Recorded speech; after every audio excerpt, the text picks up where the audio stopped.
Hoje nós temos duas aniversariantes, né? A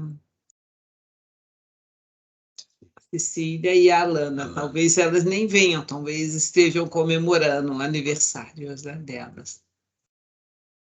Mas quem for fazer a prece, vamos aproveitar, vibrar por elas. E está na nossa hora, né? O pessoal está chegando um pouco atrasado, mas nós temos que começar, não temos que esperar todo mundo, não. Vamos escolher alguém para fazer a prece para a gente aí? Quem vai? Eu faço. Tá fechado. Então vamos lá. Combinado. Então vamos lá. Vamos elevar o nosso pensamento ao nosso Criador, agradecer o dom das nossas vidas, agradecer a oportunidade por mais esta noite de estudo, que o nosso Senhor Jesus Cristo nos traga paz e permaneça conosco, que os nossos amigos espirituais intuam sobre os nossos irmãos, a Grace e o José Ruela, para que eles passem os ensinamentos para nós, esse estudo de hoje, e que nós tenhamos a compreensão e o entendimento da importância de estudar e de poder melhorar nossas práticas no dia a dia. Pelo bem nosso e pelo bem de todos os nossos irmãos. Que a Alana e a Cecília recebam muitas bênçãos de Deus e que Maria Santíssima proteja e ampare sempre elas e que elas sempre sejam felizes, que tenham bastante saúde, bastante paz. E parabéns a elas. Que Deus nos abençoe nesta noite de estudo e assim seja. Graças a Deus. Obrigado, Angélica. Obrigada. Bom, a gente vai começar, antes da gente apresentar, eu queria só fazer uma pequena introdução, porque a gente traz algum material para a nossa aula. Por exemplo, falamos um pouquinho do Carl Gustav Jung, falamos um pouquinho de psicologia, muito por alto. E por que a gente traz isso para dentro da aula? Não é por causa dele, é por causa da Joana, né? Porque a Joana embasa os livros da série psicológica dela, embasa a parte científica com ele. Só que se você estudar só ele, não vai resolver. Eu não sei se vocês lembram que nós falamos lá numas aulas atrás, vocês vão lembrar que tem algumas circunferências que eu mostrei. Olha, isso aqui é a circunferência da ciência, isso aqui é a circunferência da religião, isso aqui é da filosofia, isso aqui é das leis divinas, e a última circunferência que era do amor. Então, eu expliquei essas circunferências. Então, a ciência é a circunferência da parte física, é a nossa vida física, a nossa vida corporal. E para quem não acredita em espiritualidade, é tudo que tem. E mesmo aqueles que têm uma certa espiritualidade, mas têm uma ideia de uma vida única, é quase tudo que tem. Agora, quem é reencarnacionista e entende esse processo espiritual conforme a gente entende no Espiritismo, aí a gente entende que isso é muito pouco. Que, na verdade, isso é como se fosse mesmo uma sombra da realidade, conforme Platão dizia, o mundo das ideias e o mundo da sombra. Ou seja, o mundo irreal. É um pedaço. Então, quando a gente fala, olha, existe a psicologia de Carl Gustav Jung, e a Joana pega isso em 12, 15 livros, não lembro quanto, mas são muitos 16. livros. 16. A Grace falou aqui 16 livros, e desenvolve isso durante 15, 20 anos, num aspecto reencarnacionista, num aspecto espírita, né? Espiritualista espírita. E aí muda completamente, quer dizer, dá uma dimensão diferente. O que eu observo, eu já frequentei alguns cursos de Joana de Anges, tanto do pessoal do Sul, quanto da Associação Médica do Rio Grande do Sul, que é a AMERGE, quanto da Mansão do Caminho do Divaldo. E aí eu percebo que não é tudo, mas, no geral, acaba se perdendo um pouco as coisas, porque eu entendo que a conotação que tem que se dar quando você traz isso para dentro de um curso espírita é a conotação de Joana, não é a conotação do Carl Gustav Jung. É só uma base. E eu percebo, assim, nesses cursos, que às vezes as pessoas que são psicólogos, têm o lado da ciência muito forte, mas são espíritas. E aí faz uma certa confusão e as pessoas acabam fazendo um curso de ciência psicológica. Mas não é esse o objetivo do espiritismo. Porque se você pega as informações que o Carl Gustav Jung tem, que a Joana faz em cima, ela explode isso num nível muito maior. Então fica uma coisa um pouco sem sentido. Então eu quero deixar claro aqui que a gente usa essa base porque a Joana usa e faz sentido usar. Mas o nosso objetivo, inclusive, aqui não é ficar usando as palavras técnicas que se usa na psicologia analítica, é usar as palavras do espiritismo. Então, por exemplo, nós falamos um pouco do ânima e ânimos, e aí a gente explicou que é o lado feminino que nós temos, o lado masculino que as mulheres têm, e vice-versa. Porque o espírito não tem sexo, e a gente sabe que nas encarnações a gente vive uma masculinidade, uma feminilidade, a gente vive esses dois lados, e esses dois lados estão dentro da gente, de um nível de força maior e menor, e vice-versa. Quando a gente fala de sombra, nós vamos falar um pouquinho, mas nesse termo sombra nós nem vamos usar, porque nós vamos falar de memória. Memória de vidas passadas, memória da vida atual, memórias instintivas, tem as memórias fisiológicas, tem um monte de tipo de memória. E as memórias que são as memórias do inconsciente, que é as memórias das vidas passadas. Então, ali as sombras estão também. Então, nós não vamos ficar nos envolvendo muito com esses termos, porque a gente se perde e não é esse o objetivo. Tá? Eu só queria dar essa pequena introdução, porque às vezes as pessoas falam, mas estão fazendo curso de espiritismo, por que fica falando do Carl Gustav Jung? Porque isso faz parte do processo de compreensão e também é um pouco de cultura para nós, tá? Então, isso é importante. Outra coisa é que na semana passada a gente fechou um assunto, que foi, eu falei, um adendo, né, que entra no meio da lei de conservação. A gente está falando de lei de conservação. Dentro da lei de conservação a gente entrou com isso. Por quê? Porque se você pegar a lei de conservação do Livro dos Espíritos, ela é muito baseada em coisas muito físicas. O aspecto psicológico não entra muito, porque esse aspecto psicológico, ele começou vamos falar assim, apesar que na Grécia tinha alguma coisa, na filosofia tem alguma coisa, mas ele começou a explodir no mundo exatamente depois de Freud, Jung, Adler e outros. Então, assim, um pouco depois de Kardec, então não era muito voltado a isso. Mas, quando a gente fala lei de conservação, nós temos que pensar num aspecto da conservação da psique, da conservação da própria educação que eu falei, a educação dos filhos, tudo isso. Então, isso é importante a gente compreender.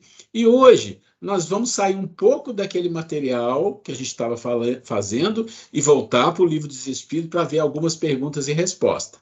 Então, eu vou começar a apresentar e vou explicar para onde a gente está indo, onde a gente está agora e o que nós vamos fazer daqui até o final do ano, quais são os processos. Tá? Vou explicar um pouco isso para vocês. Então, eu vou compartilhar. Então, vamos lá. E, de novo, quem quiser perguntar, interromper, fique à vontade. Então, nós paramos na semana passada aqui, que terminamos com ânimos, falamos de Jesus, né? E eu tinha dito para vocês que nós estávamos discutindo a questão deixa eu voltar aqui, das etapas da individuação, falamos do ego estruturado, identificar as pessoas, animos, e acessar a sombra, mas nós não vamos entrar nisso agora. Agora a gente volta para o Livro dos Espíritos, depois a gente vai para esse outro lado aqui, porque ele vai se encaixar lá no capítulo 12, que são da perfeição moral. Então, vamos lá, só para a gente entender onde que nós estamos. Ok, então hoje, aula 33, 2 de outubro, e a gente volta para o Livro dos Espíritos, nós estamos na lei de conservação, e nós temos o quê? Nós temos 1, 2, 3, 4, 5 questões só que falta na lei de conservação, e a lei de destruição que nós vamos fazer, ela tem alguns itens, nós não vamos cobrir tudo, porque tem algumas coisas, fala duelo, não tem muita importância. Tem um vídeo do medo aqui, quando eu coloco aqui é porque vocês deveriam ver, porque ele faz parte do processo. Mas aqui nós temos os itens e as questões que nós vamos olhar. Então, não vejo todas as questões, vejo as mais importantes. Terminadas essas questões aqui, aí a gente já entra no livro 3, no capítulo 12, que é a perfeição moral. Esse item perfeição moral é o item que vai encaixar em quê? Vai encaixar, fechar o evangelho e vai encaixar aí todo o processo que vai falar das sombras, nós vamos falar de memória, nós vamos falar das ferramentas, das sementes do cérebro, todo esse aspecto. Então a gente sai do livro e vai até o final do ano trabalhando com a parte da mente, o que tem na mente, o que não tem, o que são as sementes que estão na consciência. Então, a gente tem os vídeos que eu passei para vocês das virtudes. Vocês lembram que todo e-mail que eu estou mandando, eu estou colocando de novo os vídeos. Por quê? Porque esses vídeos são importantes, mas tem uma hora que vocês têm que ver outro, porque tem o último vídeo que nós vamos passar para vocês daqui a 1 ou 2 semanas. É uma série de 5 vídeos que ele é exatamente todo o material que a gente vai usar depois do capítulo 12 da perfeição moral até o final do ano. E é fundamental, porque ali tem informações que algumas nós vamos falar aqui e outras não. Então, é importante entender isso, tá? E isso que eu estou falando aqui fica para aquela maioria das pessoas que não participam aqui, que vê a aula gravada. Então, eles também têm que entender que, para entender o que nós estamos falando, eles têm que ter esse recurso por trás aí, não tem como, tá? É muito importante. Ok, então vamos lá. Nós estamos falando aqui, já do item, nós já falamos do instinto de conservação, dos meios de conservação. Agora nós estamos entrando aqui na questão dos gozos do bem terreno e vamos fechar aqui. Tá?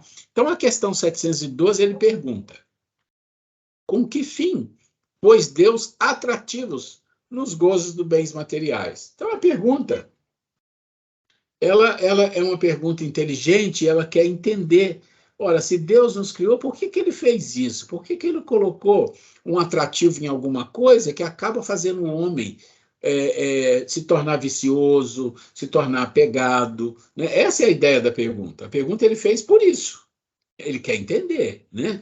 E aí vem a resposta simples: para instigar o homem ao cumprimento da sua missão e para experimentá-lo por meio da tentação. Então, duas coisas.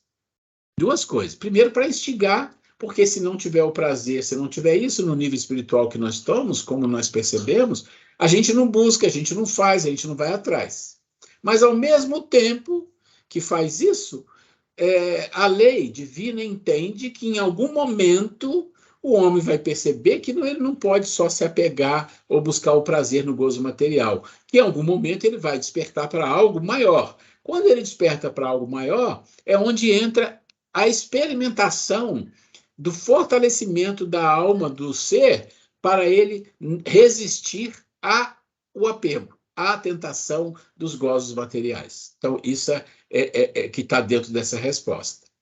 E aí a pergunta dele, tá, ele vai perguntar, mas eu já expliquei, né? Mas tudo bem. Qual o objetivo dessa tentação? Por que tem que ter isso? Né? Aí a pergunta aqui cai exatamente no que eu falei: desenvolver-lhe a razão, que deve preservá-lo dos excessos. Ou seja, na medida em que o homem começa a perceber que só buscar os prazeres materiais traz a ele um monte de questão, e não é só questão mental, é questão física, desgaste, né? Adrenalina, tudo isso que a gente sabe que desgasta, estressa as pessoas, se for em excesso, e o apego é um problema sério, né? Então ele vai ter que usar o quê? A razão. Lembra que a gente fala? Instinto, emoção, e você precisa de quê? Você precisa do discernimento. O discernimento, intelectualidade é razão. E com isso você vai começar a compreender, opa, peraí, eu não sou um louco que sai por aí fazendo tudo que quer, como quer e achando que nada... Como assim? Não, você vai ter consequências. E as consequências, às vezes, é no próprio corpo físico que vai te maltratar.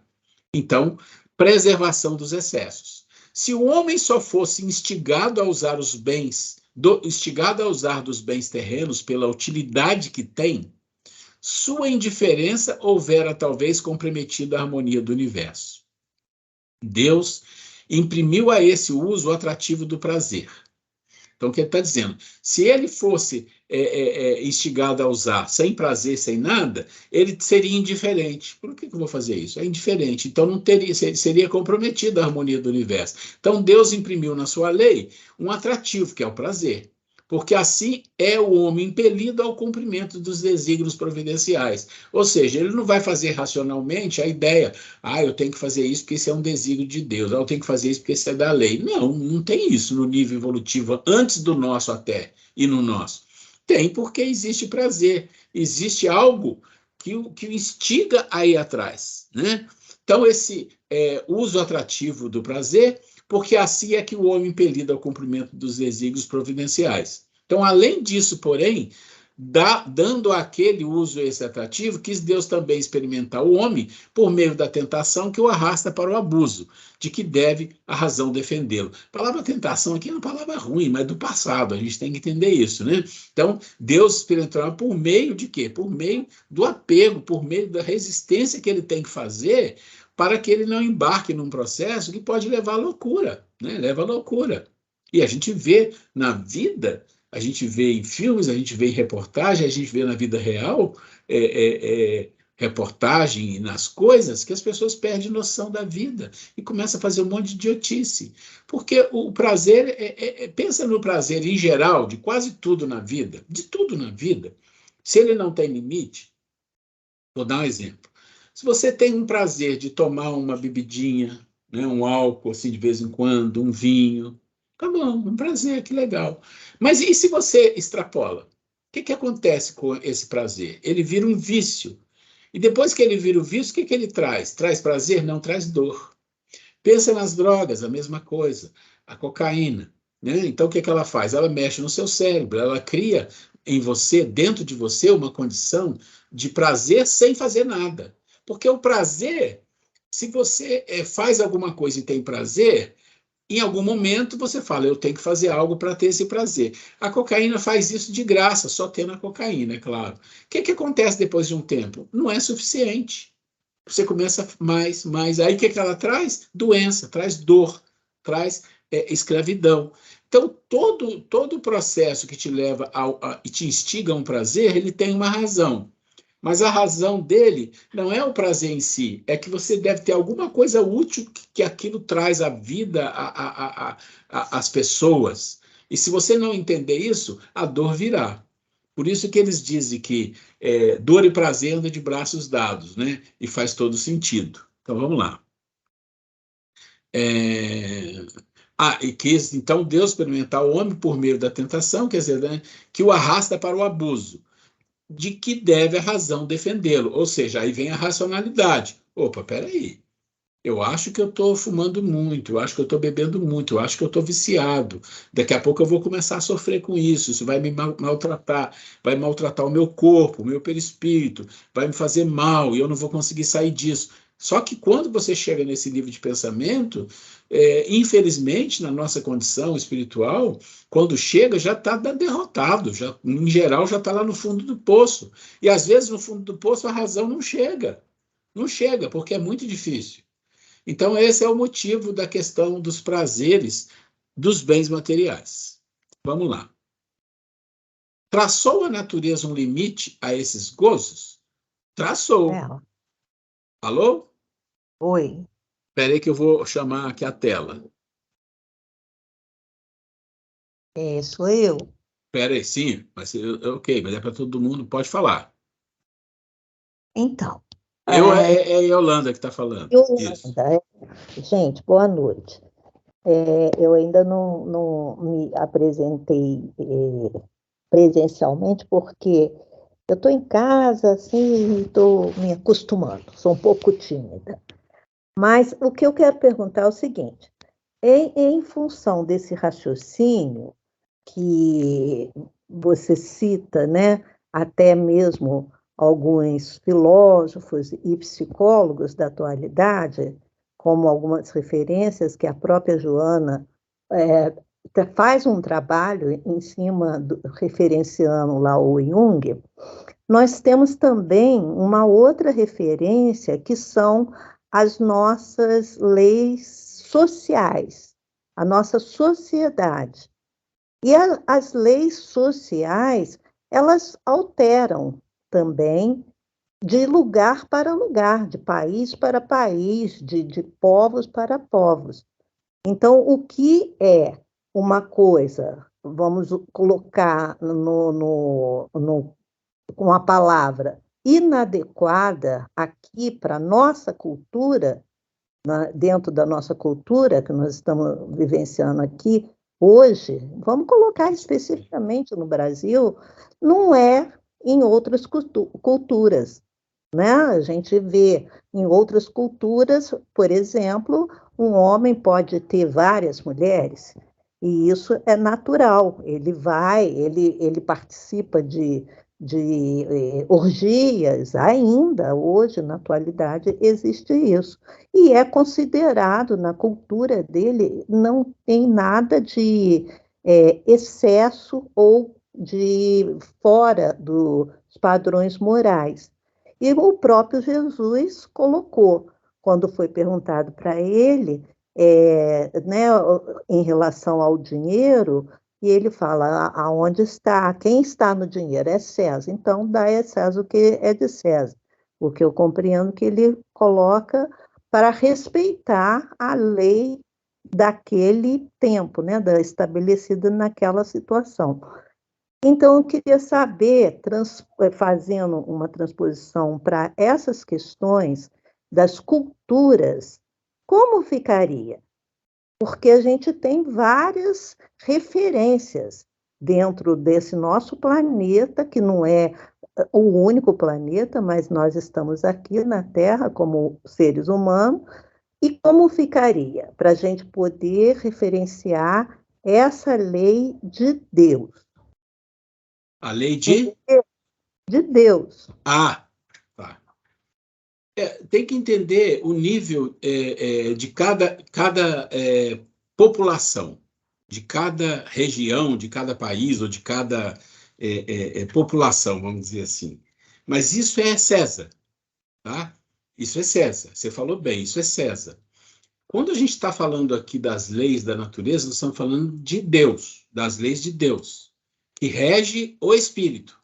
O corpo, nós, corpo, estamos aqui voltados num país onde as leis do país nós devemos sempre respeitar. Senão nós podemos ser presos, podemos ser condenados, e isso e aquilo. O que acontece é que nós temos que entender que algumas culturas, elas têm alguns, como é que fala assim, alguns costumes que, na verdade, elas ferem coisas muito básicas do ser humano. Então, quando você diz assim, olha, existe alguns países que as pessoas podem ter mais de uma mulher.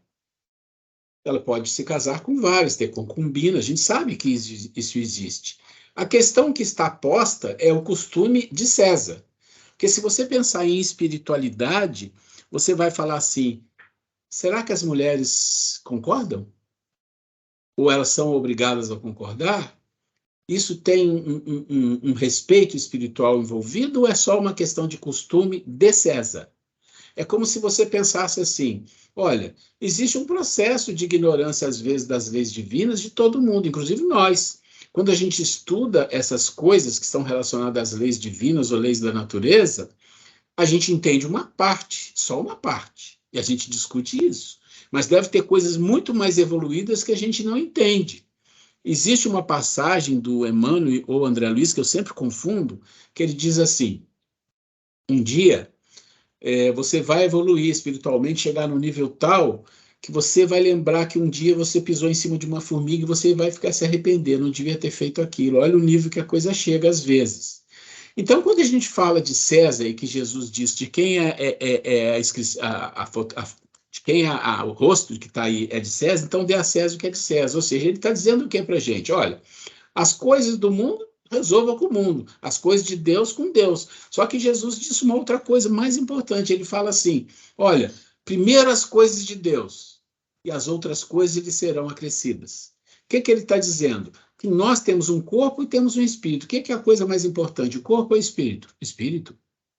Né? Eu falei na aula passada, numa palestra, não sei, que a solicitude, eu vou falar disso daqui a pouco, está no Livro dos Espíritos. A solicitude de Deus não é para com as pessoas, com os homens em geral, com o ser humano, é com o espírito. Porque o nosso corpo, ele é uma coisa temporal, com muito pouco tempo de vida. Agora, o espírito não. O espírito é imortal, não é eterno porque ele foi criado, né? Mas ele é imortal. Então, quando a gente está falando aqui, a gente está falando das coisas atemporais, sempre. A gente usa a temporalidade, às vezes, para explicar, para embasar alguma coisa, mas a nossa visão de evolução, que a gente está começando a pegar aqui no capítulo 12, já vamos começar, é atemporal.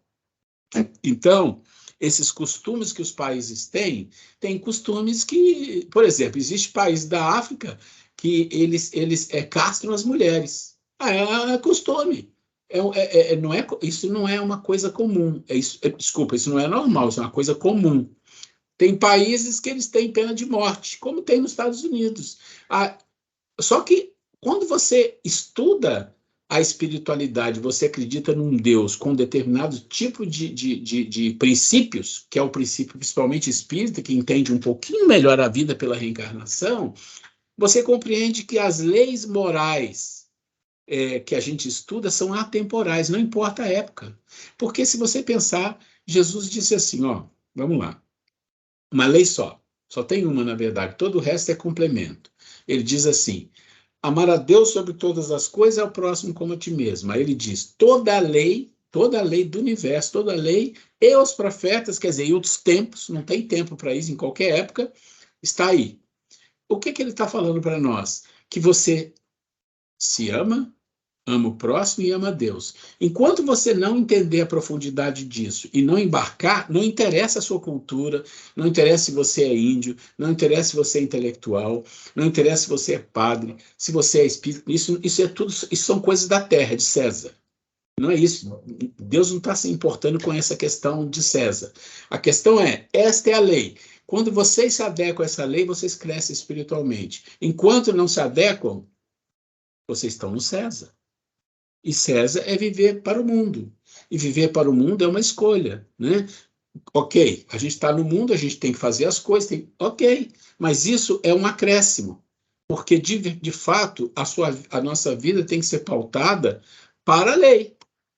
Só que a gente está aprendendo sobre isso. Você, não sei se que você só assistiu a aula passada, mas a gente entrou há 3 meses atrás estudando as leis. E todas as leis do Livro dos Espíritos se encaixam onde? Se encaixa nas bem-aventuranças e se encaixa na lei maior. Olha, essas leis estão encaixadas em amor a Deus. Vamos estudar, estudamos. Significa isso. Essas leis estão encaixadas em amor ao próximo. O que significa? Significa isso. E fala das leis da sociedade, né, que é as leis do Livro dos Espíritos. E agora nós estamos na última parte, que é o amor a si. Amar a você, amar o próximo, amar a Deus. Como a gente sabe que a última parte, que é amor a si, que é a mais complexa, porque é desenvolvimento em nós, a gente deixa para o final. Então, esse amor a si é o que a gente está desenvolvendo com o quê? Com a parte do Livro dos Espíritos, com o Evangelho, e que nós trazemos a Joana para dentro para nos ajudar.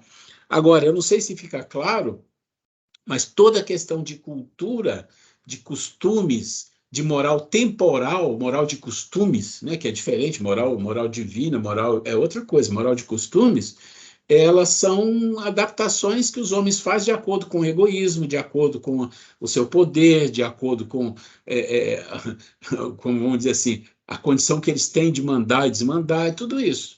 Então, você olha a vida de pessoas, às vezes, em países subdesenvolvidos, situações difíceis na África, eles impõem leis que as pessoas sofrem por isso. E as pessoas, tá, esse costume. Não, as pessoas sofrem, né?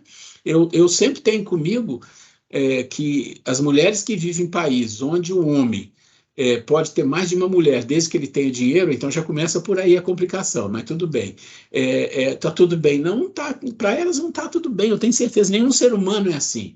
O ser humano não anseia por muito mais, porque é o espírito que anseia. A não ser que a pessoa física, material, está tão desprendida de espiritualidade, está tão fora disso, que para ela tá bom, ela está comendo, está tendo uma vida luxuosa, que é isso que ela quer, é o César. Mas aí as pessoas fazem a optam, né? Não sei se isso ajuda, se complica.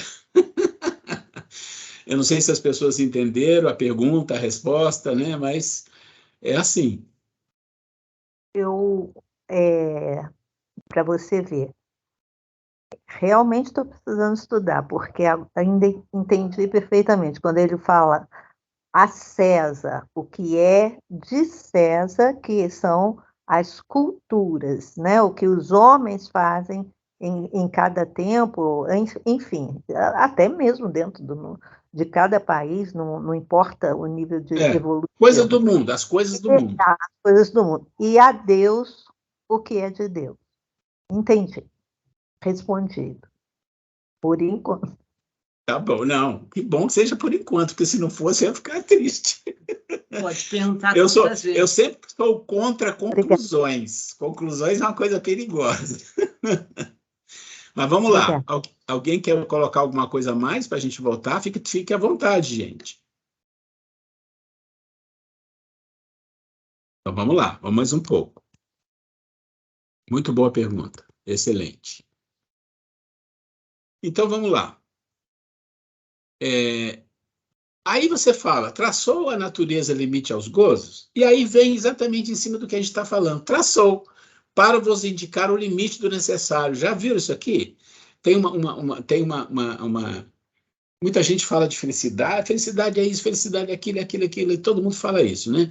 E a gente nem sabe o que é isso. Mas tem um lugar que fala assim, olha, ser feliz é viver bem com o necessário. Pode ser uma faceta interessante de pensar. Mas pelos vossos excessos chegais à saciedade e vos punis a vós mesmos. Quer dizer, você vai para o excesso e aí o que acontece? Você se embazunta da coisa, você fica com raiva, né? Então você usa uma droga, aí quando você usa muito você pode até morrer, ou então o que você faz? Agora não tem mais graça isso aqui, né? Aí vai a punição, vai a dor. O que se deve pensar do homem que procura nos excessos de todo gênero o requinte dos gozos? Ele vai repetir um pouco. Pobre criatura, mais digna é de lástima do que de inveja, pois bem perto está da morte. Bom, de todo tipo de morte. Aí muita pergunta, aí só, agora vem.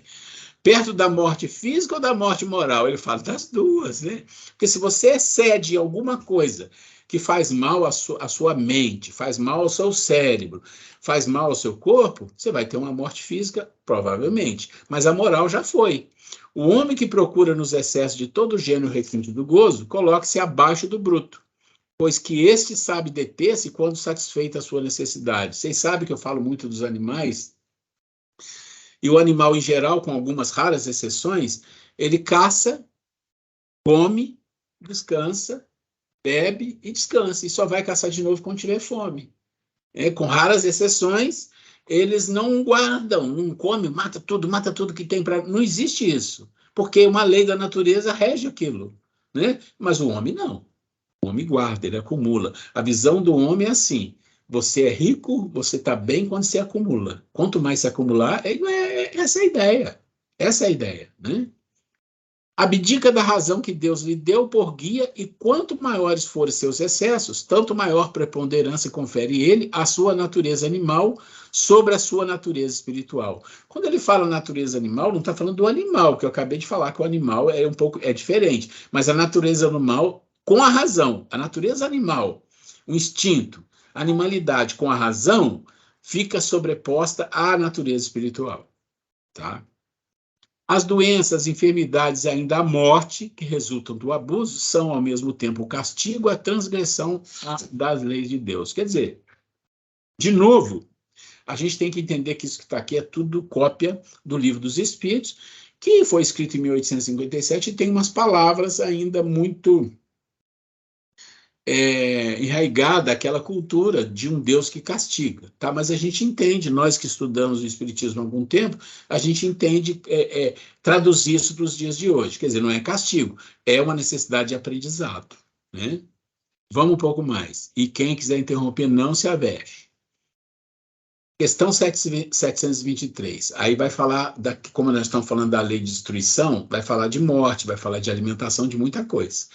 A alimentação animal com relação ao homem, contrário à lei da natureza, quer dizer, comer carne, comer comida animal, né? E aí não está falando só de carne.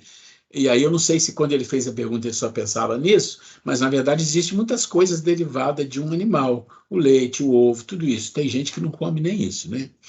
Aí eles falam assim, dada a vossa constituição física, a carne alimenta a carne. Do contrário, o homem se debilita. A lei de conservação lhe prescreve como um dever que mantenha suas forças e sua saúde, para cumprir a lei do trabalho. Ele, pois, tem que se alimentar conforme reclama sua organização. Aqui é uma coisa interessante, porque existem já há muito tempo a questão dos veganos, dos vegetarianos, que são coisas um pouco diferentes, mas o vegano e o vegetariano, vamos falar assim, de uma forma geral, não come carne. Eu vi uma reportagem de um rapaz espírita que escreveu um livro, que eu até tenho, um livro muito bom, ele é espírita há muito tempo, escritor, e ele decidiu que ele ia ser vegetariano. E depois de 2 anos e meio, ele começou a emagrecer e não parou. E ele foi no médico, né? Ele falou, sinto muito te dizer, mas no seu caso, se você não comer proteína animal, você vai morrer, porque o seu corpo não consegue sobreviver sem isso.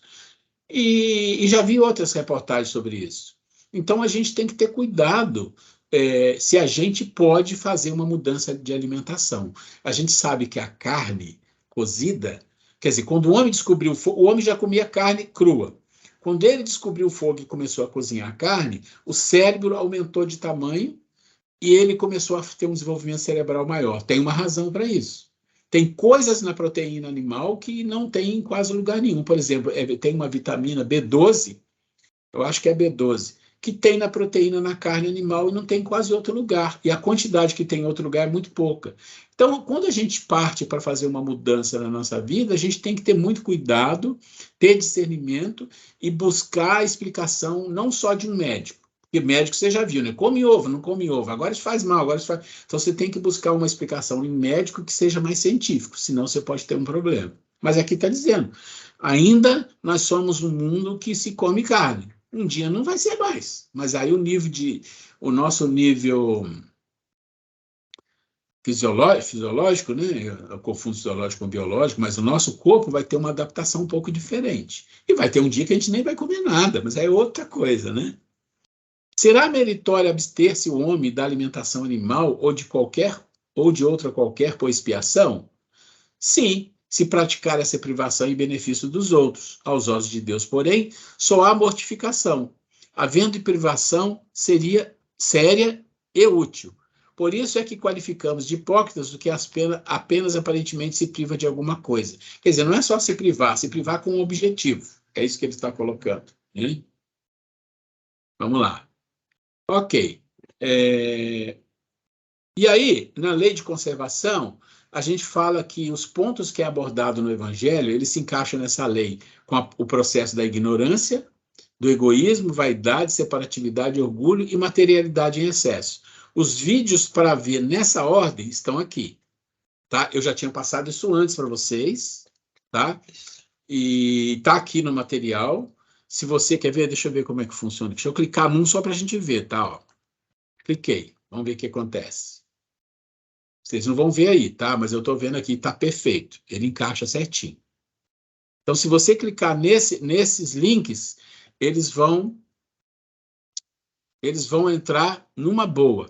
São 2 vídeos, eles são de ciclos. Como a gente está falando de lei de conservação, pensa o seguinte: como é que o universo tem leis perfeitas que conservam a vida de formas que a gente nem imagina? Por exemplo, o nosso Sol, é ele que dá vida a todo o sistema solar, não tem outra coisa. Ele é toda a energia, toda a luz que dá vida ao sistema solar. Tem um ciclo de vida de bilhões de anos e que ele traz, através dos seus raios, do seu calor, da sua luz, vida para todo lado, vida para os vegetais, para os animais, vida. Sem eles não tem a vida.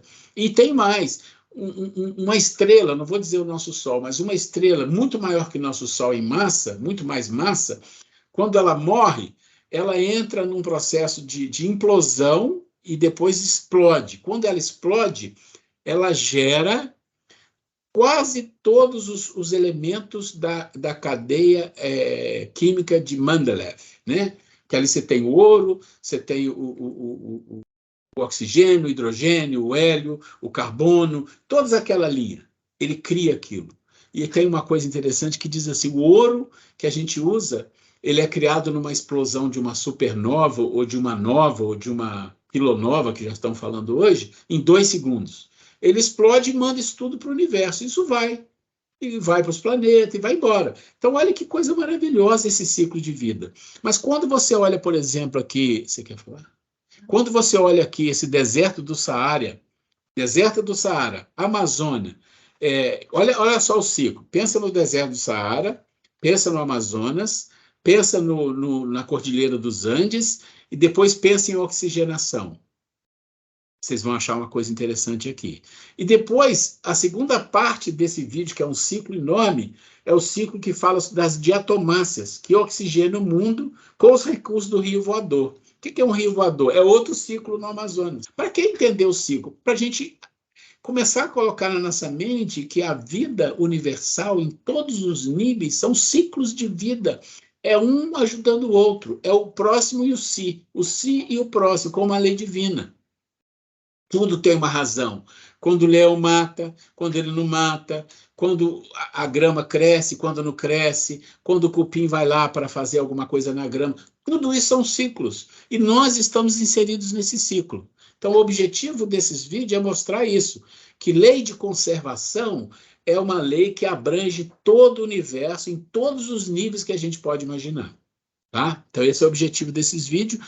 Quem tiver problema de abrir esse vídeo, depois me manda um WhatsApp, eu mando o link pelo WhatsApp, não tem problema nenhum, tá bom? Vamos lá. Aí a gente entra na lei de destruição, que é a última lei, depois a gente vai falar um pouquinho do evangelho que se liga a essas leis. Então, lei de destruição. A destruição, em acordo com a lei divina, tem o propósito de transformar e evolver os seres, todo o universo. Transformações podem ser requeridas com flagelos ou com grandes catástrofes. Por exemplo, uma explosão de uma supernova, que quando ela explode, tudo que está em volta dela vai embora. Mas a vida que ela faz com a explosão é algo absurdo pelo universo. Então, são transformações requeridas com flagelos ou com grandes catástrofes.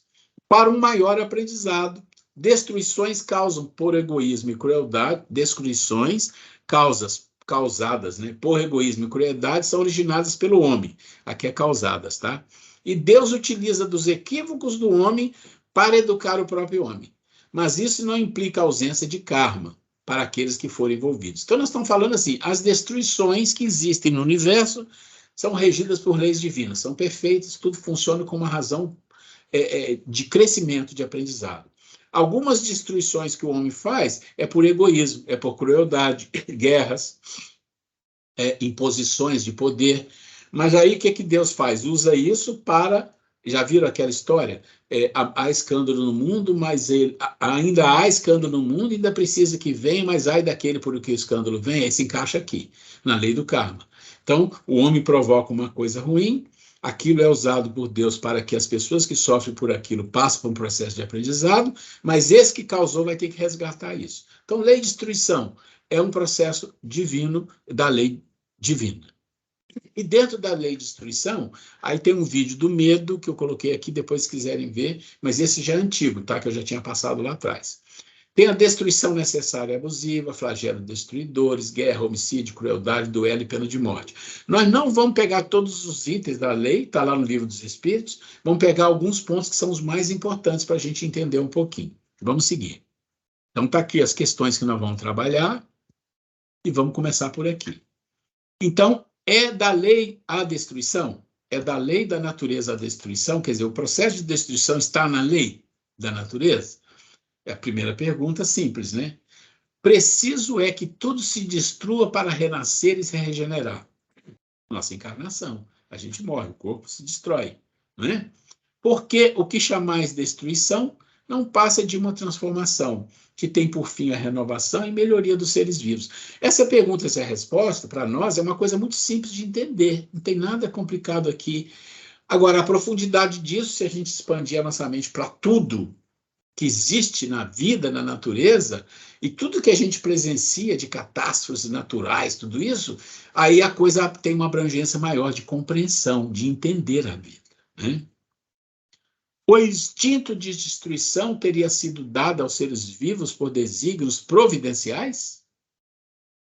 As criaturas são instrumentos de que Deus se serve para chegar aos fins que objetiva. Para se alimentarem, os seres vivos reciprocamente se destroem. Não é? O ciclo, pensa no ciclo.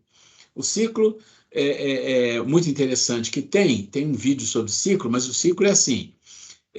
Você tem uma savana africana, ela entra num processo de seca, tudo morre, some tudo, somos bichos, some tudo dali, a grama some, fica lá os cupins, trilhões de cupins. Então eles fazem um processo ali naquela terra, mexe na terra, defeca na terra e cria um adubo ali, uma coisa incrível. Né? Tem um produto químico ali deles. Aí, com o tempo, o que acontece? Dá uma chuvinha, nascem as gramíneas. Olha o ciclo. Nascem as gramíneas, quem que vem atrás das gramíneas? Os herbívoros. Só que os herbívoros é uma quantidade imensa. Os gnus não são milhares, são milhões. As zebras são centenas, milhares. E vem vários herbívoros nessa condição, nessa quantidade assim. Chega os herbívoros. Quem que vem depois? Vem os carnívoros. Em que quantidade? Em dezenas. Olha a diferença. Percebe como a lei é perfeita? Enquanto os herbívoros são milhões, os carnívoros são dezenas. Então, eles vão comer um pouco. Não vai destruir tudo. Não é igual o homem chega lá, joga uma bomba e morre todo mundo. Não existe isso.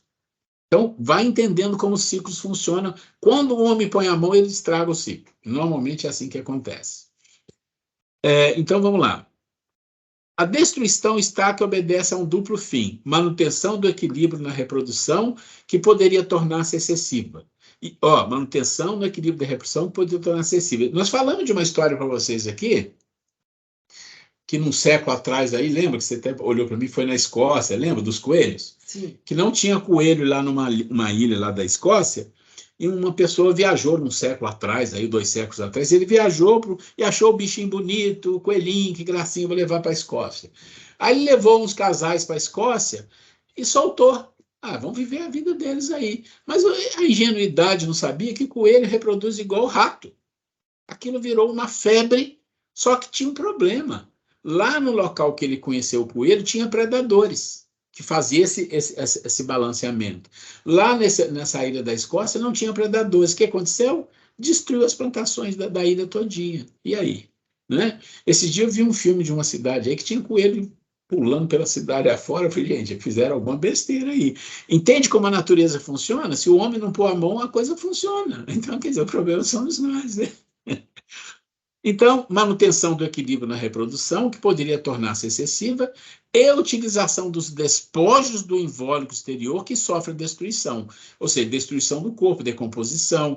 Nós já falamos, nós temos um ciclo que fala dos fungos, dos cogumelos, que usa esses processos de cadaverização dos vegetais, dos animais, e cria um processo de rede abaixo das árvores, maravilhoso de energia. Isso nós temos um vídeo que depois, se alguém quiser ver, a gente passa.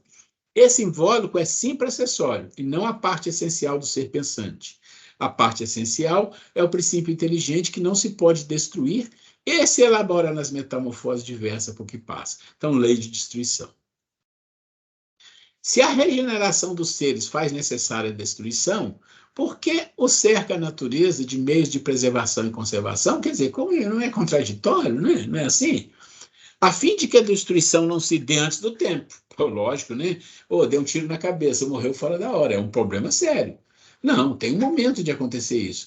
Toda destruição antecipada obsta ao desenvolvimento do princípio inteligente. Por isso foi que Deus fez que cada ser experimentasse a necessidade de viver e se reproduzir. Lei de sobrevivência é a primeira lei que existe no universo dos seres físicos, no sentido vegetal, animal e homem. Ou seja, a vontade de sobreviver é o impulso mais forte que tem dentro de cada um. É isso que ele está dizendo aqui. Com que fim fere Deus a humanidade por meio de flagelos destruidores? Com que fim fere Deus? Olha a pergunta do Kardec, né? Tá. Para fazê-la progredir mais depressa. Já não dissemos ser a destruição uma necessidade para a regeneração moral dos espíritos? Que em cada nova existência sobe um degrau na escala do aperfeiçoamento? Preciso é que se veja o objetivo, para que os resultados possam ser apreciados. Somente do vosso ponto de vista pessoal os apreciais. Daí vem que os qualificais de flagelos, por efeito do prejuízo que vos causam. Essas subversões, porém, são frequentemente necessárias para que mais pronto se dê o advento de uma melhor ordem de coisas, e para que se realize em alguns anos o que teria exigido muitos séculos. Para conseguir a melhor... Aí o Kardec vai lá mais fundo, e aqui tem uma coisa importante para vocês, que eu quero colocar. Foi inclusive o motivo de uma palestra que eu fiz na semana passada. Para conseguir a melhora da humanidade, não podia Deus empregar outros meios que não os flagelos destruidores? Quer dizer, ele já perguntou em cima e insistiu, mas não dava para ser de outro jeitinho? Não podia ser de uma outra maneirinha esse negócio, não? Aí ele fala assim nos espíritos, pode, Deus emprega todos os dias. Quer dizer, todo dia ele tenta ajudar as pessoas, através de 1000 maneiras, para que as pessoas façam as coisas certas, pois que deu a cada um os meios de progredir pelo conhecimento do bem e do mal.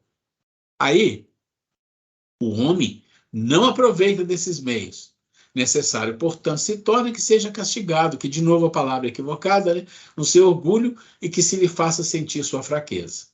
Essa letra A, você vê que eu coloquei uma coisa negrito, porque é muito importante entender isso aqui. Isso aqui faz uma diferença na nossa vida, de compreensão da vida como um todo. Não dessa vida que nós estamos vivendo, mas da vida como um todo. Então, vamos lá. Durante a vida, o homem tudo refere ao seu corpo. Entretanto, de maneira diversa, pensa depois da morte. Quer dizer, depois que ele desencarnar, ele vai pensar diferente, porque o corpo ficou lá, né? Ora, conforme temos dito, a vida do corpo bem pouca coisa é. Ó, vai entendendo. Um século no vosso mundo não passa de um relâmpago na eternidade, claro, né? Logo, nada são os sofrimentos de alguns dias ou de alguns meses, de que tanto vos queixais. Representa um ensino que vos dá o que vos servirá no futuro. E que vos servirá no futuro. Olha isso aqui em negrito, gente. Vamos prestar atenção, muito importante. Os espíritos que preexistem e sobrevivem a tudo, quer dizer, os espíritos, nós, espíritos, formam o mundo real. Gente, está a resposta de espírito para Kardec naquela época. Formam o mundo real. Quer dizer, esse nosso aqui não é. Esses, os filhos de Deus, é o objeto de toda a sua solicitude. Os corpos são meros disfarces com que eles aparecem no mundo. Gente, olha o que está falando. Deus está preocupado com os espíritos, com o atemporal, com a essência. César, esse corpo é César. Claro, ele nos ajuda, os espíritos não ajudam, tudo isso, mas a preocupação, se tiver que sacrificar César ao espírito, vai ser sacrificado César, com certeza, sem problema nenhum.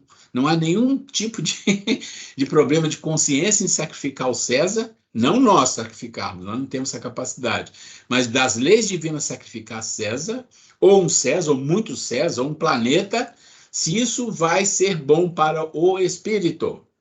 Isso é fundamental compreender, e se a gente não entender isso, a gente fica com um amargo na boca. Ah, mas nós não somos nada. Mas aí, quando você fala assim, você pensa assim, eu sou um corpo, eu sou César. Então, o problema é seu, porque, na verdade, você não é César. Você está aqui usando César, mas você é espírito, que é a solicitude de Deus, né? Então, ele fala, os corpos são meros disfarces com que eles aparecem no mundo, por ocasião das grandes calamidades que dizimam os homens. O espetáculo é semelhante a de um exército cujos soldados, durante a guerra, ficassem com seus uniformes estragados, rotos e perdidos.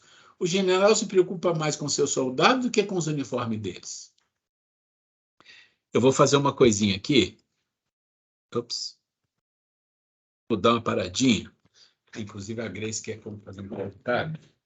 Então, gente, nessas horas que nós devemos ser grato muito a Deus, ter um sentimento de gratidão muito grande por ter o Espiritismo em nossa vida, porque o Espiritismo é extremamente consolador. E não é dizer assim que é consolador só uma forma piega, só tipo para enganar uma criança, não. Que você vê quando ele coloca com clareza que o nosso, em questão até do tempo, que uma vida que é questão de segundos no mundo espiritual. Então, aí também o sofrimento, uma vez, inclusive, eu ouvi isso de um espírito, que tanto as alegrias que nós temos aqui em relação ao plano espiritual são, na devida proporção, a alegria no mundo espiritual é imensamente melhor. Assim como também os sofrimentos também, por isso que nós devemos ter cuidado nas nossas ações, para que nós não venhamos a desencarnar de uma forma difícil e sofrer do outro lado, que o sofrimento vai ser muito mais dolorido, muito mais intenso, por quê? Pela nossa consciência aclarada, as nossas falhas, então é o remorso, né? E o peso de você saber que você é o responsável por aquela sua dor, e que poderia ter sido diferente, né? É muito comum em reuniões mediúnicas a gente ver espíritos falarem: eu poderia ter feito diferente, poderia ter errado menos e tudo mais, né? E que bom que o Espiritismo vem nos dando essa orientação e consolando, extremamente consolador, porque ele diz: calma, não se preocupe, você está passando por um sofrimento, por uma dor, nada, gente. A gente, como nos é informado, e nós temos dito ao longo do ano aqui, nada, nós não somos vítimas de nada. Não somos vítimas, não existe injustiça se passamos por alguma dor e se não encontramos uma explicação nessa vida, certamente, nessa vida eu acertei tudo, fiz tudo bonitinho e mesmo assim eu estou passando por uma dor, por um sofrimento que eu não entendo por quê, então nós temos que ter essa certeza, essa confiança que Deus é um pai justo, um pai bom, que não iria deixar o filho dele sofrer assim a revelia, né? Só sofrer por sofrer, né? Então existe uma causa para esse sofrimento.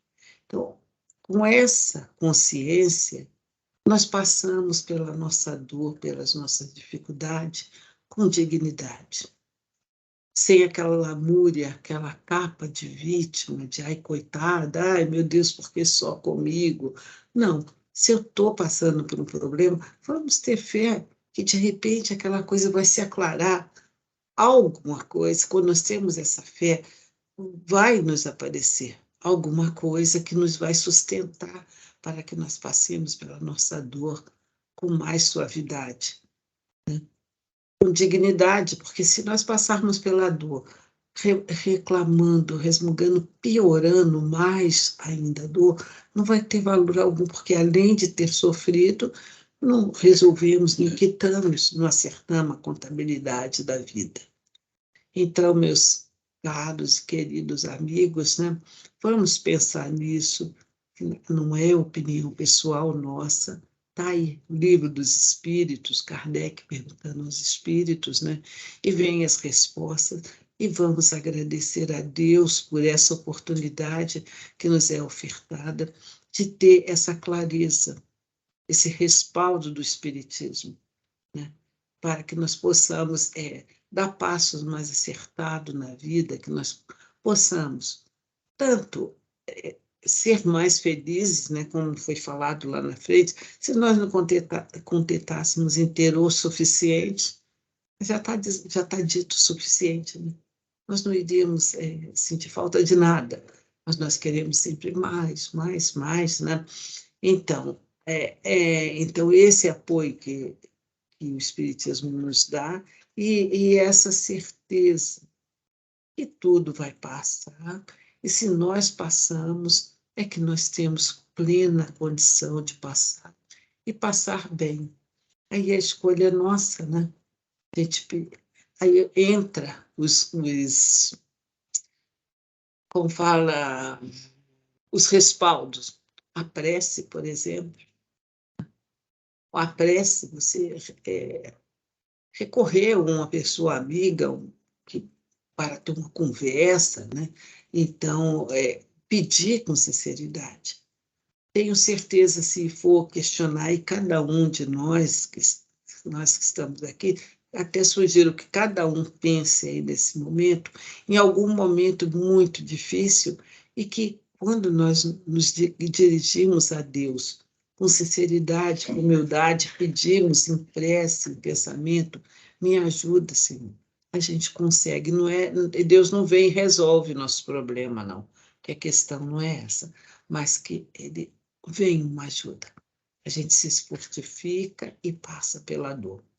Então, é isso, meus queridos. Vamos estudar, ter compreensão, porque quando nós temos essa oportunidade de ter esse esclarecimento, a gente até se ajuda a passar melhor pelas nossas dores, pelas nossas dificuldades. Isso, né? Bom, vamos fazer o seguinte. Tenha uns minutinhos, se a gente pode terminar lá, mas a gente, se quiser dar uma parada, alguém quiser comentar alguma coisa que não entendeu, fique à vontade. Fica mais uma vez a minha pergunta aí, se alguém, inclusive, quiser compartilhar, que tenho certeza que cada um tem um depoimento de uma vivência de momentos difíceis e como que respaldado no espírito em fazer uma boa ação, a gente muda todo esse quadro, essa energia da nossa vida, e a gente consegue, continuando passando pelas nossas dores, mas a gente consegue passar bem. Vamos fazer assim, então. Eu vou voltar lá, tá? Vou compartilhar de novo, ver mais algumas perguntas, porque eu quero aproveitar lá para mostrar para onde que a gente vai na próxima aula, tá? Então, vamos lá. Como nós já vimos aqui, essa pergunta, essa resposta é extremamente importante. Isso aqui dá um sentido, né? Isso aqui dá um sentido, uma compreensão das coisas muito diferente para nós que somos espiritualistas e reencarnacionistas, né? E aqui a gente tem, tá vendo? Só tem mais essas questões. Eu queria ver se a gente termina, porque na semana que vem a história é um pouco diferente, tá? Então, aqui ele fala o seguinte: a lei de conservação dá ao homem o direito de preservar a sua vida. Não usará ele desse direito quando elimina da sociedade um membro perigoso? Então, lei de conservação é o preservar a minha vida. Então, será que não me dá o direito de eliminar um membro perigoso? Aí eles respondem: há outros meios de ele se preservar do perigo que não matando. Ademais, é preciso abrir e não fechar ao criminoso a porta do arrependimento. Quer dizer, quando você mata alguém, uma pena de morte mesmo, de uma legislação, isso é um equívoco muito grande. Eu costumo... Não, aquilo é um equívoco, aquilo está fora da lei divina, que é a lei de aprendizado. O aprendizado que precisa ser feito. Nós não sabemos quando o aprendizado vai ser feito, não vai ser feito, vai ser tarde, vai ser antes, vai ser depois. Não, a gente não sabe, tá? Vamos ver mais uma aqui. A pena de morte, olha só, está fechando o assunto com a pena de morte, que pode vir a ser banida das sociedades civilizadas, que pode ser, vir a ser. Não terá sido de necessidade em época menos adiantadas? Necessidade não é o termo. O homem julga necessário uma coisa, sempre que não descobre outra melhor. Então, quer dizer, não tem outra maneira de fazer? Não, só tem essa. Então, tá bom, então pena de morte. A proporção que se instrui vai compreendendo melhor o que é justo e o que é injusto. Então, olha só o que Kardec fala lá do discernimento e da escolha. Lembra que ele fala? Aprender o que é entre o bem e o mal. É a mesma coisa, justo e injusto é o bem e o mal. E repudia os excessos cometidos nos tempos de ignorância em nome da justiça. Então, isso aqui é bem simples de entender, né? Disse Jesus: quem matou com a espada, pela espada perecerá. Essas palavras não consagram a pena de talião? E assim a morte dada ao assassino não constitui a aplicação dessa pena? Gente, essa questão hoje em dia é muito usada para as pessoas sem noção, né? Que não, Jesus também falava que tem que guerrear, é muito incrível como as pessoas conseguem torcer as coisas, né? E aí eles falam: tomai cuidado, muitos vos têm de enganado a respeito dessas palavras, como acerca de outras. A pena de talião é a justiça de Deus, que sabe o que está fazendo, por que está fazendo e as consequências. É Deus quem a aplica. Todos vós sofreis essa pena a cada instante, pois que sois punidos naquilo em que haveis pecado, nessa existência ou em outra. Aquele que foi causa do sofrimento para seus semelhantes virá achar-se numa condição em que sofrerá o que tenha feito sofrer. Esse é o sentido das palavras de Jesus. Não vos disse ele também: perdoai os vossos inimigos? E não vos ensinou a pedir a Deus que vos perdoe as ofensas, como houveres perdoado vós mesmos, perdoado? Isso é na mesma proporção em que houveres perdoado. Compreendei o bem. Então, está deixando bem claro, não tem nada a ver de violência aqui não, tá? Antes da gente abrir aqui, que a Grace quer colocar alguma coisa, a gente vai, na próxima aula, entrar nas leis morais, que é a perfeição moral, vai falar um pouquinho dos capítulos do Evangelho que está relacionado a isso, o porquê que estão relacionados, né? E a gente vai começar a entrar aqui de novo, onde a gente vai falar um pouquinho das emoções, qual é o papel das emoções no nosso desenvolvimento, o que significa essas emoções como uma ferramenta de desenvolvimento espiritual, né?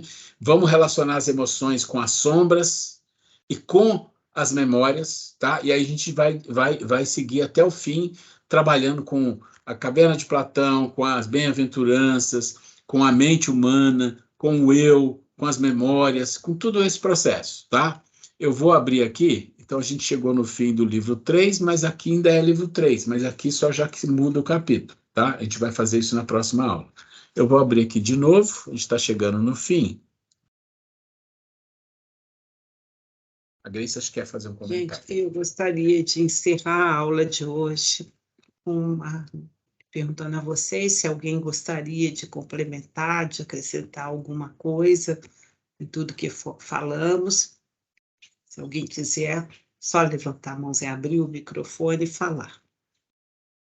Dou-lhe 1, 2, 3. Não vou falar, então. Bem, gente, seguinte. Essa semana aí, no nosso estudo de quinta-feira, abrimos uma página do Evangelho que fala exatamente o que tem a ver com o que nós acabamos de falar. Está no Evangelho. Lá, um questionamento seguinte foi perguntado se deve-se expor a sua vida para salvar uma vida de um criminoso. Aí fala, numa pessoa de má vida está correndo um risco de vida, se um homem de bem deve expor a sua vida para salvá-lo, né? E aí o espírito, se eu não me engano, não sei se é Lacordaire, o nome francês, ele começa o seguinte, olha, eu vou responder a vocês de acordo com o meu adiantamento moral, porque se fosse perguntar a Jesus, né? Acho que nenhum de nós teria dúvida do que Jesus iria responder, né? Aí ele começa a falar que o seguinte, que se ele deixa bem claro que sim, se está na nossa, se nós pudermos, se nós tivermos condição de salvar uma pessoa, mesmo sendo um criminoso, uma pessoa de má vida, que devemos sim. E faz muito sentido, porque é colocado, quem sabe ali naquele momento derradeiro, aquela pessoa que tem uma má vida, que é uma pessoa... E a pergunta ainda fala o seguinte, pode se salvar sabendo-se que essa pessoa possa vir a cometer outros crimes? Ainda coloca assim bem uma pergunta bem complicada, né? E aí o espírito insiste na resposta. Sim, se você pode salvar, salve. Porque pelo seguinte, quem sabe naquele momento derradeiro ali, daquele ser, dele ver, poxa, ele ter consciência, olha, eu faço tanto mal à sociedade, a essa pessoa, e mesmo assim alguém está tendo a compaixão, me salvando. Quem sabe seja aquele momento ali que ele precisa para ele ter uma lucidez, para vir luzes à mente dele e mudar de comportamento. Então, isso é suficiente. E você é o seguinte, você fez a sua parte. Não justifica você... se você tem bondade dentro de você, em julgamento do outro, se o outro é bom ou não, você deixar de fazer uma boa ação. Então, gente, fazer o bem sempre sim, sim, sem dúvida nenhuma. E se o outro não entender, não compreender, incorrer novamente em erros, é problema dele. Ele vai ter o acerto da contabilidade de vida, vai ser uma hora, ele vai ter que ter esse acerto, né? Outra coisa que muito falado, em voga, né, está sendo muito em pauta, falando sobre o aborto, né? E cabe muito também esse questionamento, né, de nós nos posicionarmos, né, sempre dizer sim à vida, né, gente? Salvo exceções, aquelas situações que uma mãe esteja correndo risco de morte, né? Então, esse é um posicionamento cristão, que cabe também aqui, nós espíritas, termos essa consciência de que o que deve ser feito e o que não deve ser feito de uma forma cristã. Pergunta, dúvidas, ficou alguma coisa? Já tem uns minutinhos aí. Se não, vamos lá, Angélica.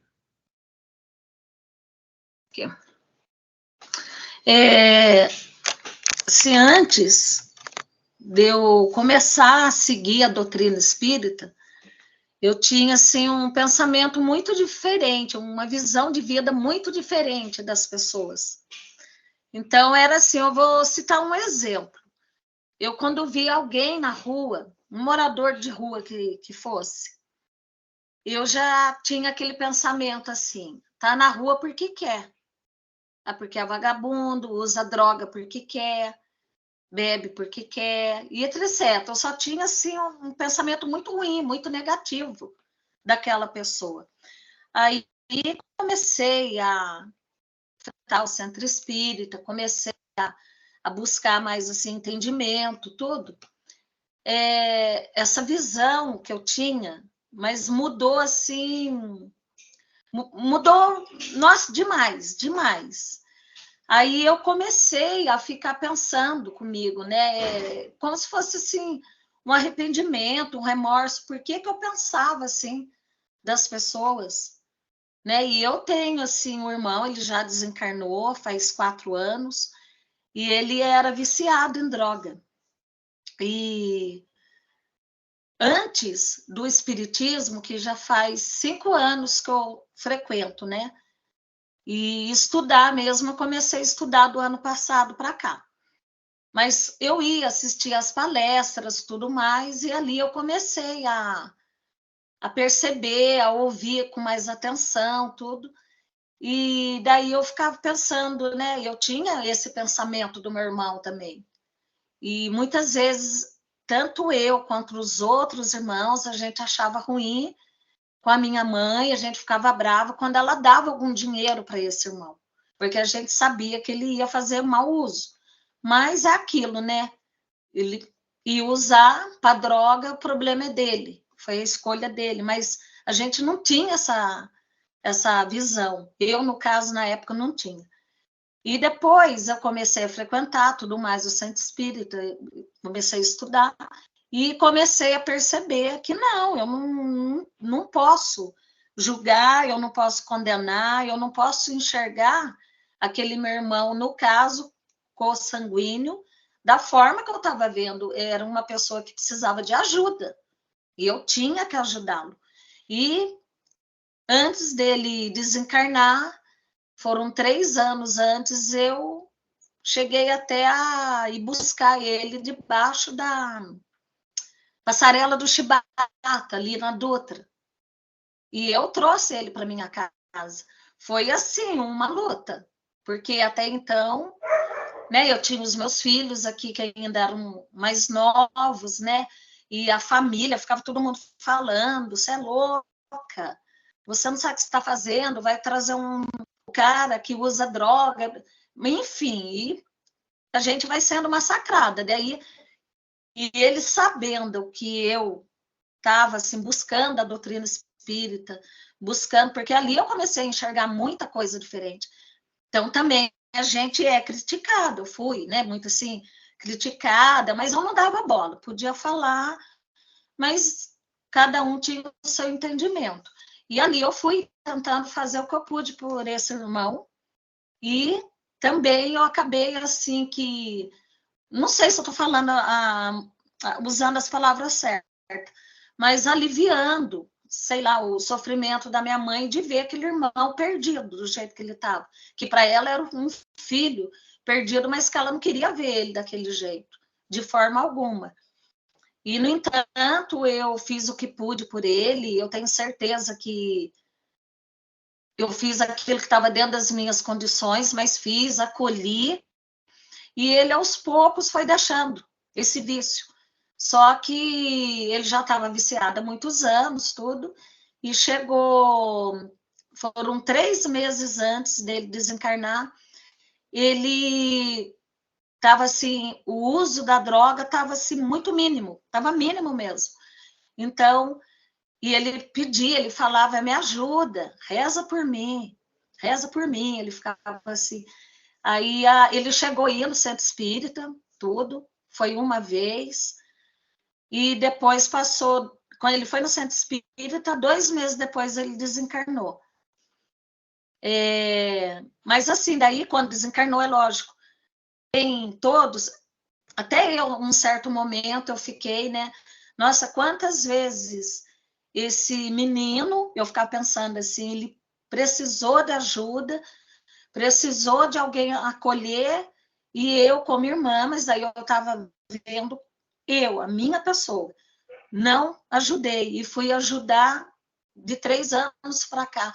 Por quê? Então, às vezes eu ficava assim, pensando, por que eu não tentei ajudar ele antes, né? Mas, enfim, quando ele desencarnou, eu não tenho, assim... Para mim foi até, assim, eu poder ter feito alguma coisa por ele, foi, assim, um alívio que eu, né, eu fiquei pensando, sabe, eu não tenho remorso. No momento, assim, no primeiro momento, apesar de eu estar ali ajudando e ter ajudado, eu tinha aquele sentimento que eu poderia ter feito mais, mas como eu também não tinha entendimento, né, da forma que eu tenho agora, aí eu fiquei pensando, não, eu não posso me culpar, né, não dependeu só de mim, ele também teve a escolha dele, então não adianta eu querer me culpar pelo sofrimento que ele passou, por tudo que ele já passou. Mas assim, não tenho nada assim, quando eu falo dele, eu falo assim até com alegria, não tenho, sabe, aquele arrependimento, aquele remorso. E infelizmente na minha família eu vejo os outros irmãos que viraram totalmente as costas para ele e que até hoje, se fizer algum comentário, chora porque queria que voltasse no passado, mas já foi, já passou. Só que tudo é um aprendizado, né, na vida da gente. E assim, eu agradeço a Deus quando eu recebi esse chamado de poder ir conhecer a doutrina espírita, de estar lendo, estar estudando, e que nem o Miné também, né, o meu esposo, ele, nossa, uma pessoa assim que, nossa, mas é uma mudança radical na vida dele, que ele, sabe, ele senta na frente do computador, às vezes eu fico assim, o que você está fazendo? Estou estudando, vou preparar uma palestra, porque assim, ele está no desempenho com a doutrina espírita, ele sempre fala, né, nas palestras, quando ele vai fazer palestra, a Ruela falou isso, ele até citou a vontade, né, quando você deu aquela aula lá a vontade, o desejo, ele na última palestra, ele até chegou a falar, a Ruela que falou assim, assado. Angélica, está cortando a sua voz aqui, viu? Nossa, e ele... Oi? Está cortando, esse finalzinho está cortando a sua voz. Está cortando? Bom, enfim, o que eu quero dizer é que dá para escutar? Tá dando? Tá. Tem hora que dá e tem hora que corta. Deu para entender, mas Tá. deu para entender bem tudo. Tá bom, mas o que eu quero dizer é que a importância da doutrina espírita para nós, para mim, é muito importante, para o meu esposo também. E como a gente consegue enxergar e ver a vida de forma diferente. Olhar para nós e ver o quanto que a gente pode melhorar, por mais difícil que seja, mas a gente não pode desistir. Jamais. É aquilo que a gente falou na aula passada, não sei se vocês vão lembrar, que é a empatia com a vida. Empatia com a vida significa se olhar para as pessoas, olhar para as relações, olhar para a vida e perceber que todos nós estamos num caminho, com erros e acertos. Nicolete, pode falar. Eu queria fazer uma colocação, né, da importância, né, do estudo e que, por exemplo, na minha trajetória eu tive grande dificuldade por praticamente quase que morar na rua, né, se não fossem meus amigos aí, eu morar na casa de um, na casa de outro e tal. E nessa época, né, que eu fui sozinho praticamente, após minha avó ter morrido, e meu pai nunca se importou comigo, minha mãe nunca conheci, então eu curtia muito rock, e eu ouço ainda, eu gosto, entende? Só que a gente interagia entre grupos, né? E esses grupos usavam muita droga.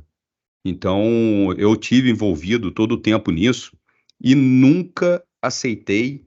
Foi algumas vezes que alguém me ofereceu e eu fui resistente em não querer aceitar aquilo, mas eles foram tão amigos meus assim que não insistiram nisso, nem me obrigaram assim a fazer parte ter que consumir para fazer parte do grupo. Eu tava junto, entende? Hoje eu conto no dedo das mãos aí quem que teve um sucesso na vida. Alguns sumiram, outros morreram, outros foram presos e o destino é meio trágico, né? Só que eu consegui sobreviver a tudo isso, né? E formar um caráter, assim, que eu passei a ser meio rigoroso com isso. Então, toda vez que eu via algum relato de alguém que usa droga, que se entrega a esse mundo, por exemplo, eu logo iria observar a família, né? Pô, tem um pai, tem uma mãe, ser vergonhice da pessoa, né? Como que eu sempre me comparava à pessoa. Como é que eu tive o poder de renunciar a tudo isso, nem aceitar, né? Na maneira que eu tava ali, largado, sem ninguém para preocupar, e pessoas normais que têm uma família, e totalmente instruído, né? Capaz de se envolver com isso, né? Então, tudo na vida eu comparava a minha pessoa com a vida do outro ser, né? Então, fazendo o curso, eu comecei a entender que eu não posso fazer isso.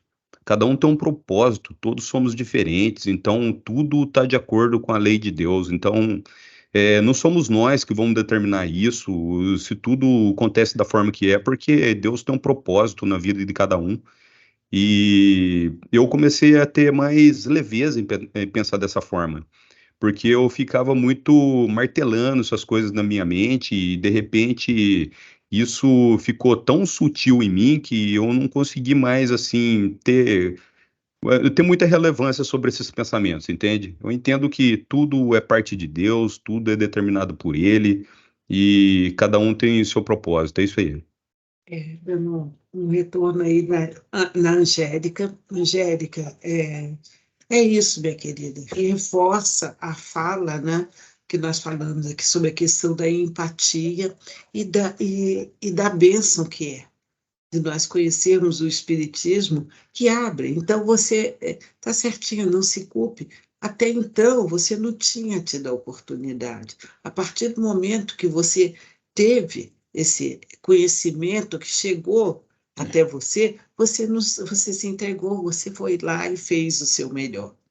E vamos orar pelo seu irmão. Depois manda o nomezinho dele, que é da nossa espécie, a gente faz as vibrações, vamos fazer prece por ele, que ele receba onde quer que ele esteja, pense nele e vamos pensar nele com muito carinho, que ele receba todo o nosso amor e respeito. E Nicolete também, sua história, né, que sua história já conhecemos um pouco, uma bela história de exemplo de superação e de ver que fica muito claro a questão da individualidade do espírito. Você vê, não podemos julgar. Quantas pessoas que têm condições mais favoráveis não conseguem resistir aos apelos da vida. E outros, mesmo sendo colocados ali totalmente desestruturados, sem condições, sem o respaldo, e consegue ficar firme. Do espírito, é seu. Você conquistou isso. Então, você veio aqui na vida já com essa bagagemzinha, né? Então, conseguiu. Então, tá certinho você também ter esse despertar de não comparar e não julgar, né, o outro, né? O Carlos que fala. Ô, Carlos, vai lá. Eu vou tentar ser rápido, tá, gente? Na verdade, assim, eu tava observando aqui, escutando atentamente, né, que os dois falaram. Eu estava assistindo a aula de mediunidade, né, vossa? Isso combinou uma coisa agora, assim, que inclusive no ano passado, né, já foi falado várias vezes aqui também, que a parte de evolução, né, que nós estamos evoluindo, igual o Nicolete falou, né, a Maria falou, então, assim, Angélica, né, tá falando da parte de evolução, assim, eles tiveram a evolução, e realmente, e dentro da doutrina espírita fala que a evolução é individual. Então, assim, a minha pergunta é basicamente assim, se vocês conseguem ter uma resposta para a gente ter essa evolução individual sem ser egoísta. Como eu posso não cair no egoísmo com essa evolução individual? Não, mas você está falando de evolução individual, a evolução individual ela é por etapas. Então você vai crescendo espiritualmente através de um processo, e é exatamente isso que nós vamos fazer daqui até o fim do ano. Qual é o processo da evolução? Ela começa num ponto, vai para o outro, você ainda é egoísta, você é orgulhoso, mas você está crescendo, está crescendo, está crescendo, até chegar a um ponto que o Kardec fala, a última coisa que você vence, a última, você já está no nível maior, mas a última é exatamente o interesse pessoal. Isso está relacionado ao egoísmo, é mais do que egoísmo, isso é uma coisa diferente. Mas você já cresceu em muitas coisas. Você vê pessoas, vou dar um exemplo. Tem pessoas que são extremamente voltadas à benemerência, ajuda as pessoas, faz obras de caridade, faz um monte de coisa espiritual, mas tem vaidade, ainda tem um pouco de arrogância, porque o ser humano não é assim. Tudo que ele tem de vícios, de fraquezas, não vai evoluir tudo junto, evolui através de um processo que ele está envolvido. Então, ele está envolvido, por exemplo, ele já cresceu um pouco espiritualmente, mas tem ainda muitas coisas a vencer. Aí ele pega, se envolve numa determinada área, e nessa área ele cresce muito, ele ajuda muito, ele faz muitas coisas boas. Tá bom, cresceu, mas tem áreas aqui que ele não mexeu, que vai ter que mexer. Então, você pode evoluir, ainda sendo um pouco egoísta, mas até um certo nível. Essa evolução é até um certo nível. Uma evolução de um nível espiritual já venceu todas as mazelas, já adquiriu virtudes. Porque você pensa no egoísmo. Para você combater o egoísmo, você tem que desenvolver virtudes. Algumas virtudes que fazem com que você, tendo essas virtudes, você não tenha mais egoísmo. Então, você tem que ter, por exemplo, humildade. Humildade é uma virtude importantíssima no início da jornada, ou no segundo nível da jornada. Se você é uma pessoa humilde, com certeza você vai ter uma qualidade espiritual. Agora, tem virtudes que não é qualidade espiritual, é qualidade de César, mas é importante, disciplina, resiliência.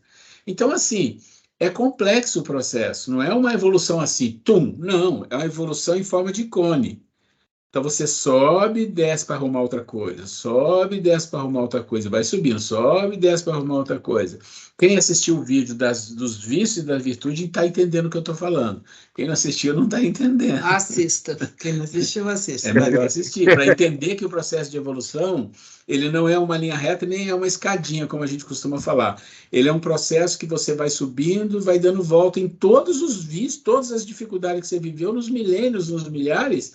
Então você sobe num degrau, desce, ficou isso aqui sem arrumar, volta aqui. Subiu, cresceu aqui, mas nesse aqui você tem que voltar para arrumar. E vai.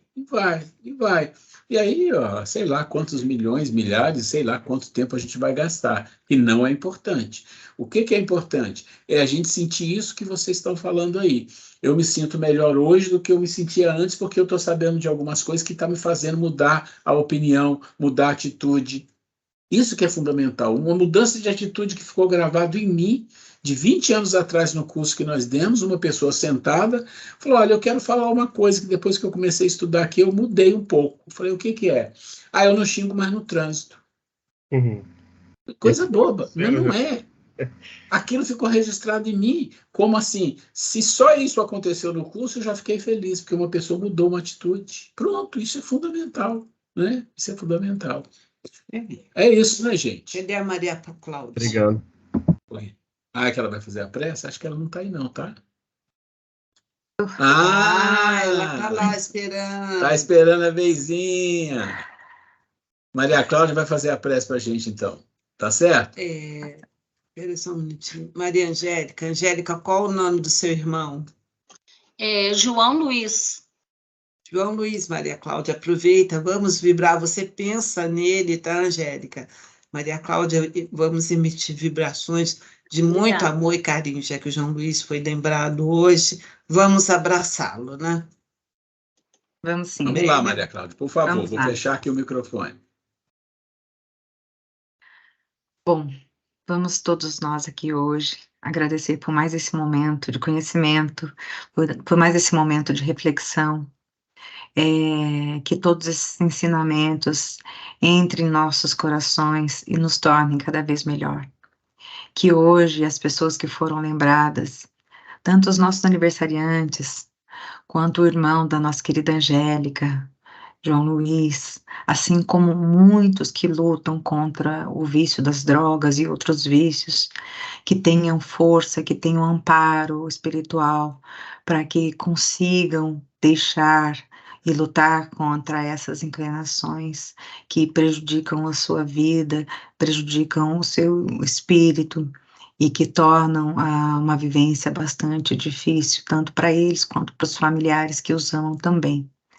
Que todas essas pessoas que estejam lutando contra isso consigam uma luz para lutar contra isso e sair desse momento, e que os que lutaram e desencarnaram consigam retornar e fazer o seu melhor, lutando contra essas inclinações e melhorando cada vez mais.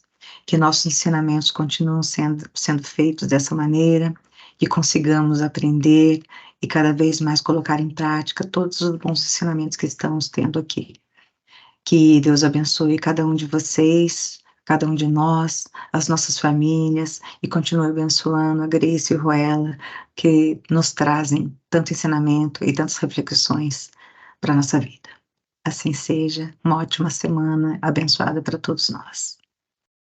Assim seja, meus queridos. Boa noite, gente. Boa noite a todos. Deixa eu só parar de compartilhar aqui.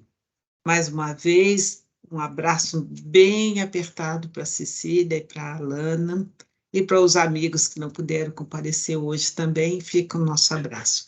Ótima semana a todos, fiquem com Deus e vamos pôr em prática tudo que nós temos aprendido. Vamos tentar firmemente, né? Fiquem com Deus, um beijo, gente. Gente, boa noite, muito obrigada. Fica com Deus. Muito obrigada, gente. Muito Fica obrigada com Deus. mesmo. De coração. Estou parando aqui.